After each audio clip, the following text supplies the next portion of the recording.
Μετά από 10 ώρες πτήση φτάσαμε στην Πογοτά και αυτό είναι το στούντιο που θα μείνουμε για 2 νύχτες. Η μία ήδη πέρασε, μπορώ να πω, και θα μείνουμε για άλλη μία. Βέβαια είναι 3-4 ώρα το πρωί εδώ στην Κολομβία. Άλλαξαν λίγο τα ωράρια.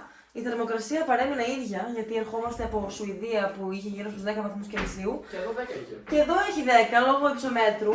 Μην νομίζετε ότι η Κολομβία είναι ζεστό μέρος. Γενικά, σε γενικές γραμμές είναι, αλλά καμιά φορά κάνει κρύο πάνω στα βουνά. Και η πρωτεύουσα είναι φυσικά χτισμένη πάνω σε βουνό. Ναι, δεν ξέρω αν μπορούμε να πούμε ότι είναι πάνω σε βουνό, αλλά σίγουρα είναι σε υψόμετρο 2.600-700 μέτρων, κάπου εκεί τέλος πάντων. Εγώ λίγο ζορίζομαι έτσι. Η ανάσα. Ναι, δεν είναι πολύ εύκολο. Θέλει λίγο να προσαρμοστείς λίγο καιρό, αλλά εντάξει, εμείς θα φύγουμε αύριο. Θα πάμε Καρταχένα, Αύριο, ναι. ναι. Πώς φάνηκε το ταξίδι από Σουηδία μέχρι εδώ? Κουράστηκα μόνο στο δεύτερο σκέλος, εκεί με τις 10 ώρες πτήση, γιατί δεν μπορούσα να κοιμηθώ. Αν είχα κοιμηθεί θα ήμουν εντάξει. Δεν έπρεπε να ήμουν στο κάθισμα. Εντάξει. Είδες ταινίες? Είδα ταινίες. Είδα τον Dune 2. Εδώ είναι το κρεβάτι, εγώ δεν ξέρω, μου έχει γυαλίσει πολύ. Σε λίγο θα το τιμήσω, μου φαίνεται. Και ο καναπές είναι πάρα πολύ άνετος. Είναι, Ναι, τον δοκιμάσαμε τον καναπέ. Η ταινία καλή. Καλή ήταν, μ' άρεσε. Ναι. Φάγαμε κιόλας, μας έδωσαν κουβέρτα, μας έδωσαν μαξιλαράκι και ακουστικά, όπως πάντα στις υπερατλαντικές πτήσεις. Για πτήση 280 ευρώ το άτομο από Σουηδία μέχρι εδώ και να σε ταΐσουν κιόλας 2 φορές το αεροπλάνο. Εντάξει, δεν κοιμήθηκα, αυτό πάει και έρχεται. Εγώ δικό μου το φταίξιμο πες. Ναι, κοίταξε, εγώ κοιμήθηκα πάρα πολύ. Κοιμόμουν. Έλεγαν τώρα έχουμε αναταράξεις, βάλτε τη ζώνη σας, την έβαζα. Δεν είχε και πολλές αναταράξεις. Όχι, αλλά εμένα με ξυπνήσανε παρόλα αυτά μερικές φορές για να βάλω τη ζώνη μου. Τέλος πάντων. Άρα τέλος καλά, όλα καλά. Θα τιμήσω και το κρεβάτι σε λίγο εγώ και θα ξεκουραστώ. Εσύ δεν ξέρω, πολύ ξύπνα μου φαίνεται. Εγώ έχω κοιμηθεί πολύ καλά. Ναι, δεν χρειάζομαι και πολύ ύπνο νομίζω. Το ψυγείο μια χαρά. Όλα ωραία. Φούρνο μικροκυμάτων, καφετιέρα, τοστιέρα. Και πάμε να δούμε τη θέα πώς φαίνεται κατά τη διάρκεια της ημέρας. Να τη θέα από το παράθυρο μας. Αυτό εδώ είναι το γυμναστήριο του κτηρίου. Έχει ένα πολυμηχάνημα, σάκο, βαράκια, στεπ και διάδρομο. Ο οποίος δεν δουλεύει.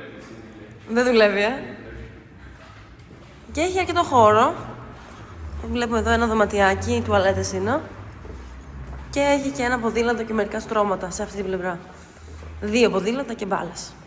Κάνουμε βόλτα στην Πογοτά, την πρωτεύουσα της Κολομβίας. Πρώτη και τελευταία μέρα που βρισκόμαστε εδώ, γιατί ήρθαμε μόνο για μια σύντομη στάση πριν φύγουμε στην ακτή της Κολομβίας και περπατάμε στη λεγόμενη σέπτιμα, δηλαδή την 7η, όπως τη λένε εδώ, η 7η ας πούμε.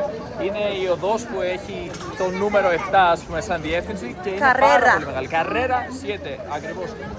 Είναι μια τεράστια οδός που πηγαίνει από την πλάσα. Άμα συνεχίσουμε να περπατάμε ίσια, φτάνουμε στην πλάσα Μπολίβαρ, δηλαδή στην πλατεία του Μπολίβαρ που είναι μια πολύ γνωστή και κεντρική πλατεία στο ιστορικό κέντρο της πόλης. Και ίσια πίσω μας φτάνει επίσης πάρα πολύ μακριά. Πάρα πολύ μεγάλη οδός. Γίνεται χαμός κατά τη διάρκεια της ημέρας. Έχει πολύ κόσμο. Κατά τις 6 το απόγευμα, ας πούμε, γίνεται ο χαμός. Πολιτές, εστιατόρια, φαγητά, ποδήλατα. Πήραμε μία καρύδα για να πιούμε. Χυμό από καρύδα, νερό από καρύδα. Νερό καρύδας. Και τώρα φτάνουμε στην πλάσα Μπολίβαρ. Μια πολύ κεντρική πλατεία.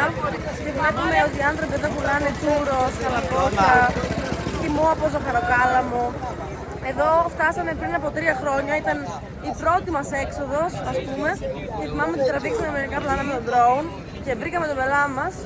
Γιατί ήρθαν μερικοί αστυνομικοί και μας είπαν ότι αυτό που κάνουμε δεν επιτρέπεται. Γιατί υπάρχουν κυβερνητικά κτίρια εδώ και απαγορεύεται να τραβήξεις βίντεο. Με drone. Με το κινητό όμως, τσακ, να τα. Δεν μας λέει κανείς τίποτα.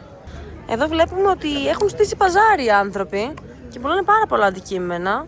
Βλέπουμε και αυτά τα όμορφα πολύχρωμα σημαίακια πάνω. Να μερικά από τα υπόλοιπα κυβερνητικά κτίρια. Βλέπουμε ότι υπάρχουν και πάρα πολλά περιστέρια και ένα αλπάκα. Βλέπουμε να τρώει το αλπάκα. Εκείνο το χνουδωτό ζώο που συναντάμε πολύ στο Περού. Και εδώ βλέπουμε το υπόλοιπο της πλατείας, γεμάζα με πολιτές. Αυτή λοιπόν είναι η Πλάσα Μπολίβαρ, η πιο κεντρική πλατεία της Μπογοτά. Πίσω μας βλέπουμε το Εθνικό Καπιτόλιο. Εδώ βλέπουμε το Δημαρχείο της Μπογοτά.